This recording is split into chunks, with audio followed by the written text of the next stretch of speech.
Trump est en train de se calmer sur les tarifs douaniers qui sont eux-mêmes menacés par la Cour suprême américaine. On voit des signes de rebond sur Bitcoin, Ethereum et les indices. Bienvenue les amis, on est le 7 novembre 2025 et on se retrouve aujourd'hui pour une nouvelle vidéo quotidienne, analyse. On va parler Bitcoin, Ethereum, on va faire un petit point également sur le fondamental parce que ce qui est en train de se jouer actuellement, c'est quand même assez important pour les prochaines décisions de la Fed, pour les prochains mouvements qu'on pourrait voir sur les marchés. Et donc, je me permets de vous faire un petit point. Alors, on va essayer de vulgariser au maximum. Alors, comme vous le savez, Trump, depuis son arrivée au pouvoir, début 2025, a imposé des tarifs douaniers à l'ensemble des pays du monde pour pouvoir les obliger à revenir sur la table des négociations. Tout a été fait de manière assez virulente, contraignante presque même, concernant les méthodes de Trump envers les autres pays du monde, à coût de 100-150% de tarifs douaniers, eh bien Trump invitait les autres à venir sur la table des négociations. Tout ça pourquoi? Eh bien tout simplement pour récupérer de l'argent, puisque les États-Unis ont une dette colossale, que Trump cherche également à refinancer, d'accord, et restimuler son économie. Pour lui, Trump, tout passe par les États-Unis, et donc récupérer de l'argent, c'est aussi attirer de nouveaux capitaux, de nouveaux investisseurs, etc. Donc beaucoup d'entreprises, évidemment, de l'autre côté, ont pas très bien pris ce type de tarif, et donc ces entreprises ont saisi la Cour suprême américaine pour remettre en question la légalité de ces tarifs. Et oui, puisque Trump est accusé d'abus presque de pouvoir. En tout cas, la Cour suprême craint un excès de pouvoir présidentiel, puisque Trump s'en sert pour faire plier finalement les pays du monde entier sur ce qu'il souhaite mettre en place, et donc pourrait annuler la mise en place de ces tarifs. Alors, deux scénarios possibles: Trump gagne et on continue sur la lancée donc qu'on connaît depuis début 2025, l'inflation, pression sur les prix, d'accord, qui pourrait continuer d'augmenter. Les actions pourraient subir de nouvelles tensions court moyen terme, on le voit hein, sur les indices, les tensions pèsent hein, de plus en plus sur le Nasdaq, sur Bitcoin, sur Ethereum. On voit qu'il y a un potentiel de correction qui est en train de pointer le bout de son nez sur eh bien, les actions à risque.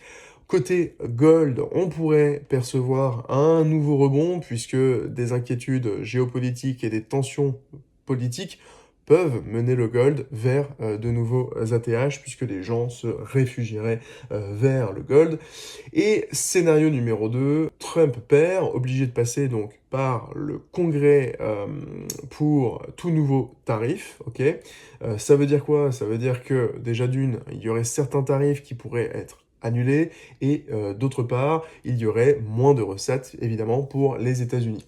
Donc ça pourrait également, évidemment, euh, soulager des partenaires commerciaux, certains pays, certaines entreprises qui font aussi du business avec les US et qui sont directement impactés par ces tarifs, une baisse potentielle de l'inflation, puisque les tarifs ont tendance à avoir une certaine pression sur les prix à la revente, d'accord? Et également, la Fed pourrait continuer du coup à baisser les taux, puisque l'inflation pourrait continuer de diminuer, et donc une baisse des taux pourrait être plus envisageable, et potentiellement un quantitative easing. Et donc, impact sur les actions, risque on, donc on pourrait percevoir un nouveau rallye haussier sur les indices et également sur les crypto-monnaies.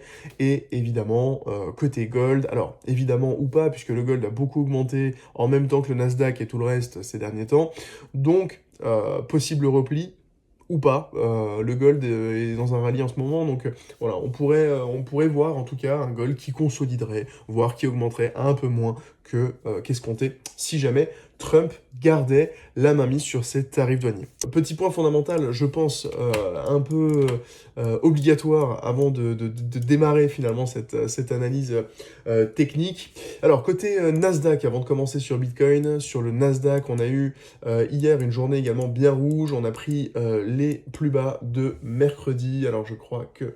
alors, je vais repasser directement en H4, c'est parfait, toc. tac, comme ça on voit bien les choses.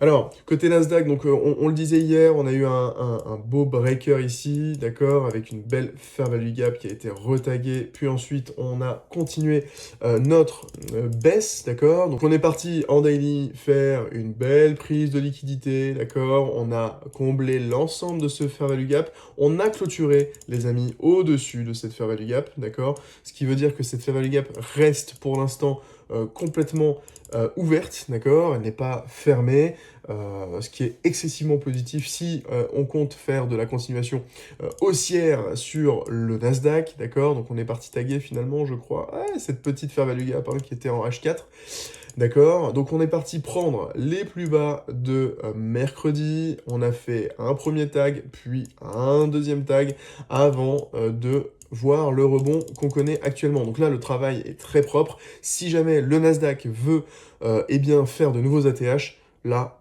il le peut complètement. Dans le cas contraire, si jamais il souhaite se retourner pour de bon, eh bien, il faudra faire attention à cette prise de liquidité qui correspond également à cette fair value gap baissière en H4. D'accord, donc observons le prix. Si le Nasdaq fait quelque chose comme ça et se fait rejeter, c'est pas bon, on pourrait aller chercher plus bas. Si à l'inverse, on commence à faire tac, prise de liquidité et puis ensuite break of structure, ici on pourrait s'attendre potentiellement à de la continuation haussière. Ok les amis, donc les zones à surveiller, ça va être la zone des 25 800, 25 900 points côté Nasdaq. Alors, si on voit ce petit rebond sur le Nasdaq, on voit également sur Bitcoin et Ethereum quelque chose de tout aussi positif puisque Bitcoin nous a fait un creux enfin ascendant depuis la prise des liquidités qu'on a eu ici, je vous le rappelle, qui correspond non pas au dernier plus bas du mois de juin, alors je vais me mettre en daily, ce sera beaucoup plus lisible, ok. Donc on a eu cette belle prise de liquidité, on a consolidé, puis on a essayé de rebondir, et enfin on a fait ce petit creux ascendant, d'accord. Donc sur fond, hein, évidemment les amis, de tarifs douaniers qui pourraient être menacés et annulés par la Cour suprême américaine, ça le marché aime bien, d'accord. Techniquement, je pense que le travail n'est toujours pas terminé, étant donné qu'on n'est toujours pas allé chercher cette prise de liquidité ici, qui correspond au plus bas du mois de juin, d'accord.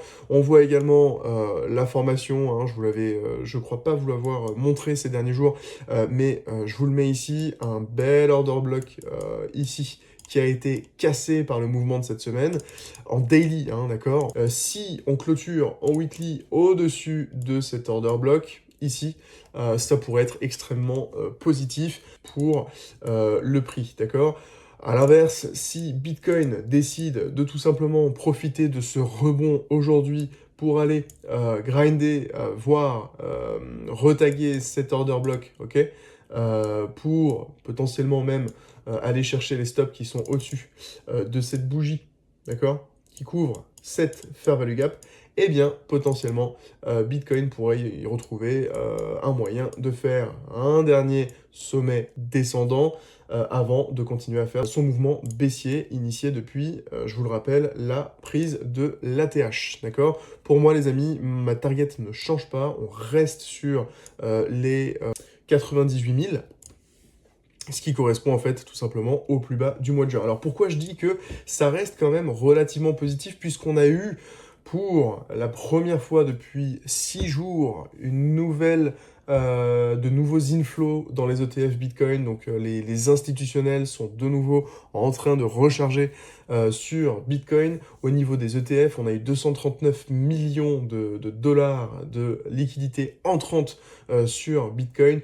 Ce qui m'invite à penser qu'on n'est pas loin d'un bottom, un bottom qui, encore une fois les amis, pourrait avoir lieu avec la prise de liquidité ici pour voir potentiellement de nouveaux sommets, d'accord.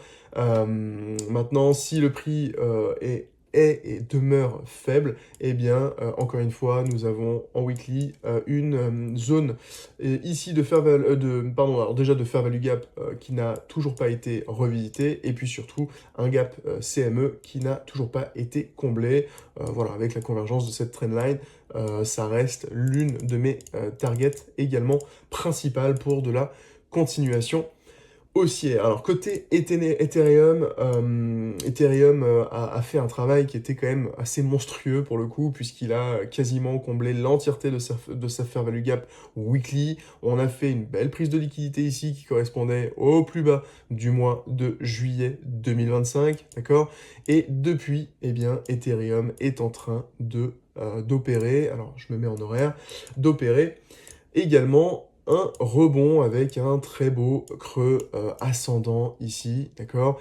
Si Ethereum le souhaite, eh bien, il pourrait très bien faire un breaker ici.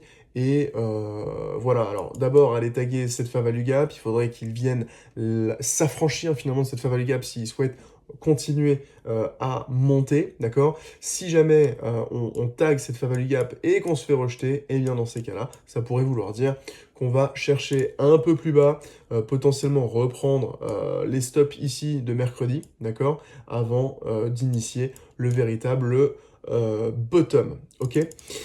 Si Ethereum souhaite aller chercher encore plus bas, eh bien, on a encore du jus ici au niveau de cette fair value gap weekly qui n'a toujours pas été revisitée. Si jamais on a encore un nouveau stress sur les marchés, on pourrait très bien aller plonger dans cette fair value gap avant potentiellement de faire de nouveaux sommets sur Ethereum. Alors, concernant Ethereum, au niveau des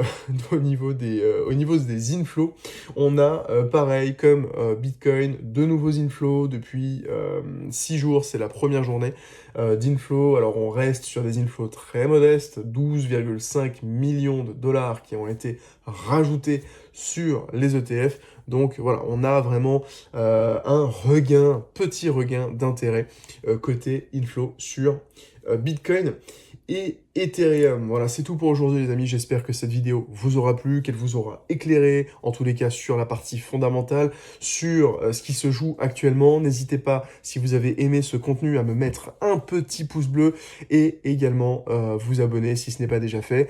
Pour moi, je vous dis à la prochaine. On se retrouve dimanche pour la suite des aventures côté Trading Challenge et niveau quotidienne, eh bien on se retrouve lundi prochain. Ciao, ciao.